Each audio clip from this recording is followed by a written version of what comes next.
Welcome friends. ఈరోజు రాగి లడ్డు చేస్తున్నాను. ఇది చాలా protein food, healthy for body. దీనికి కావాల్సిన ఇంగ్రీడియంట్స్ రాగి floor, any dry fruits what ever it available, ఏమి దొరికితే అవి వేసుకోవచ్చు.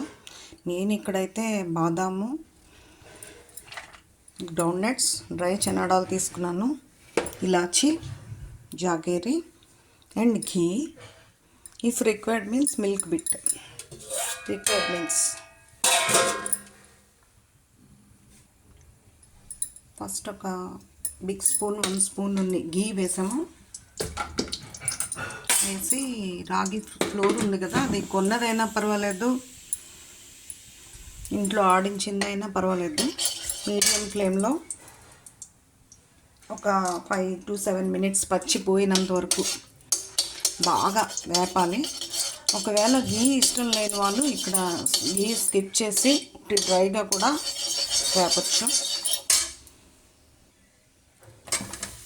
1 కప్ తీసుకున్నాను. ఇక్కడ జల్లించాలి. ఇది కొన్న రాగి ఫ్లోరే,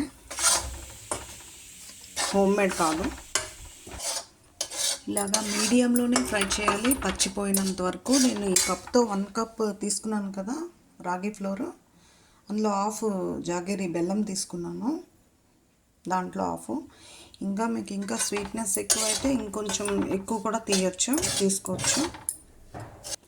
రాగి ఫ్రై అయిపోయాక ఇలా ప్లేట్లోకి తీసుకోవాలి. నెక్స్ట్ బాదం పీసెస్గా కట్ చేసాం కదా, అది కూడా సిమ్లో రోస్ట్గా ఫ్రై చేయాలి. ఇక్కడ నేను గ్రౌండ్నట్స్ ఆల్రెడీ ఫ్రై చేసేసాను కాబట్టి ఇక్కడ ఇప్పుడు అవసరం లేదు, క్లీన్ చేసి ఉంచాను రెడీగా. ఇది డ్రై చనాడాలు.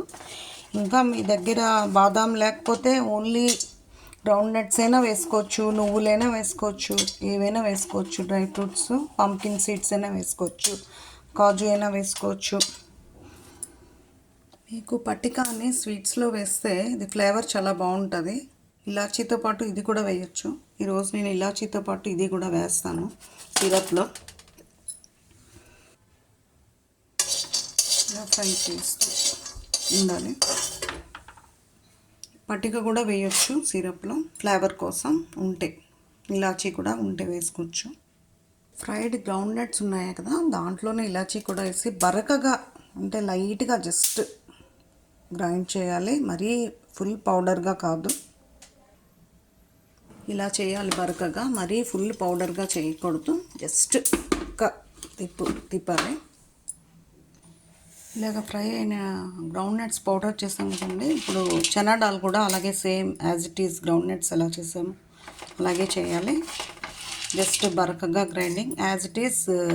బాదాం కూడా అలాగే చేయాలి. అన్ని డ్రై ఫ్రూట్స్ ఫ్రైడ్ వన్ ఇలా పౌడర్ చేసుకున్నాం కదా. నెక్స్ట్ కొంచెం వాటర్ వేసి